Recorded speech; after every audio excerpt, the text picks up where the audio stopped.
Dear students, Assalamu alaikum to all of you. The topic for today is Jammu and Kashmir,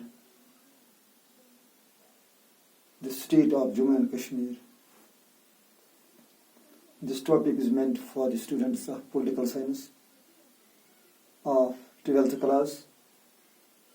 This topic is from chapter number 16, Regional Aspirations and Conflicts.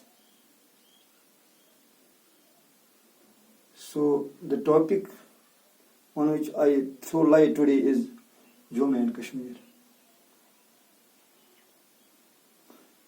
As you know that Jammu and Kashmir state is the contentious problem in India. It is the bone of contention between India and Pakistan. The violence in Kashmir since its accession to India has led to the loss of several lakhs of Kashmiri people and displacement of many families. Politically, the state has many dimensions. Jammu and Kashmir state has three social and political divisions. Number one, Kashmir.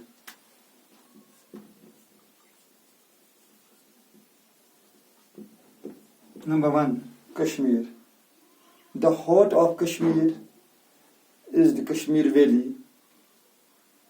People mostly speak Kashmiri. People speak Kashmiri and are mostly Muslims. Kashmiri speaking Hindus are in minority in Kashmir. Number two, Jammu. Jammu consists of foothills and plains.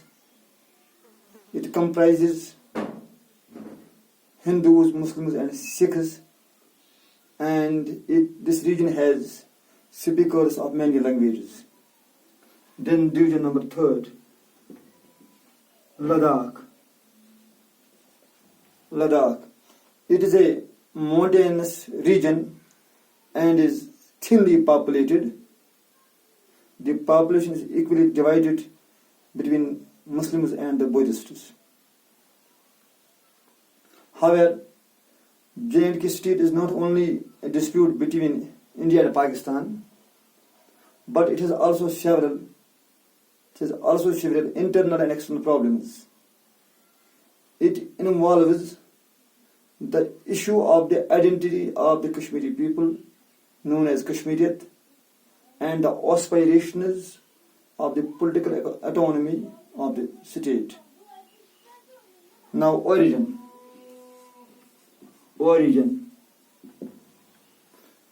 Before 1947, Jammu and Kashmir was a princely state. It is a Muslim majority state and it was ruled by Maharaja, a Hindu ruler. He dreamt of an independent state of Jammu and Kashmir. However, the Pakistani leaders believed that J&K state is a Muslim majority state and it should join Pakistan. Maharaja wanted it to be an independent state. The popular leader of J&K was Sheikh Muhammad Abdullah, who was a secular leader and led a secular organization, National Conference. He was friend of Nehru, and his organization, NC, had long been having association with Congress. They were opposed to joining Pakistan. They wanted end of the Maharaja rule in Kashmir. In October 1948, Pakistani tribals invaded Kashmir and took a good portion of it.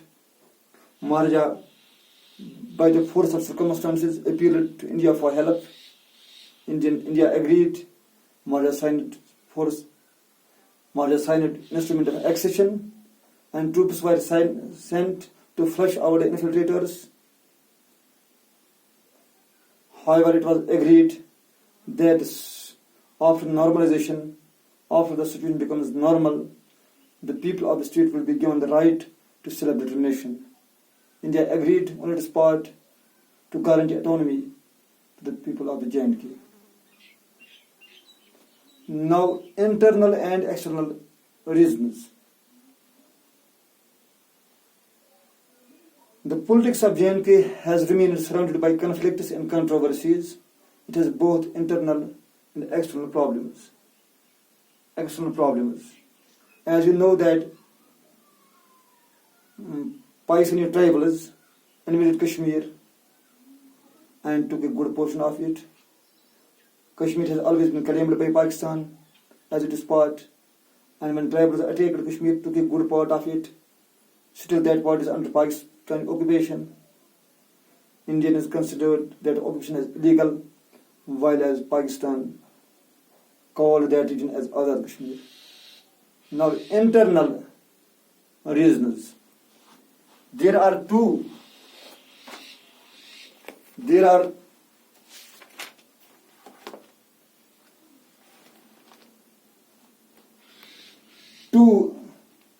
reactions about the status of Jammu and Kashmir. And there has been a controversy within India about the status of Jammu and Kashmir. Article 370 granted special status to the state of Jammu and Kashmir as compared to the other states. J&K state had its own constitution, and the constitution of India was not applicable to the people of Kashmir, and the laws passed by the parliament would apply to state only if the state agrees. Now there are two reactions. Number one, regarding the Article 370. Number one, opponents, and number two, proponents. There is general feeling among the people outside Kashmir that special status given to the people of J&K does not allow its full integration with the Indian Union.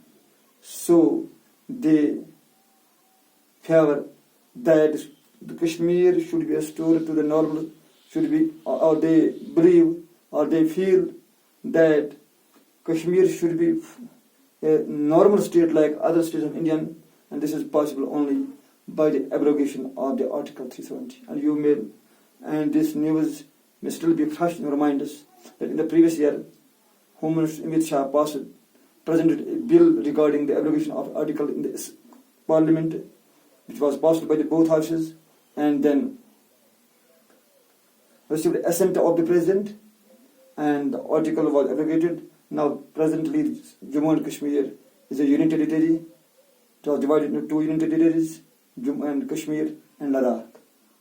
So now, no longer now, it enjoys the special status that was granted under Article 370. Now, proponents. Another section comprising of the Kashmiri population believes that the autonomy granted by Article 370 is not enough. They have three major grievances. Number one, the promise that the accession of state would be referred to the people after normalization due to the attack by the tribalists has not been fulfilled. That is, when the situation became normal, Kashmiri people have not been given their right as promised to determine their future.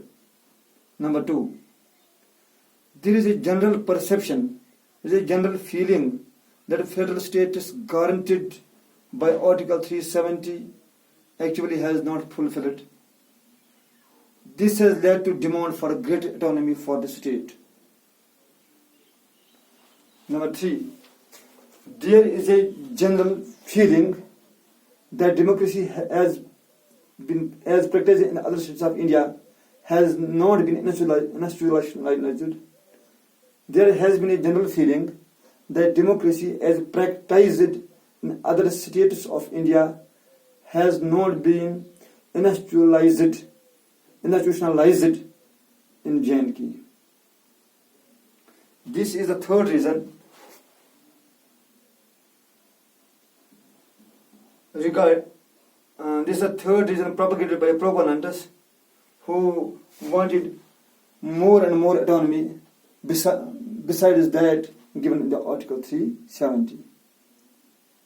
Dear students, I think this is enough for today. Khuda Hafiz. Stay home, stay safe.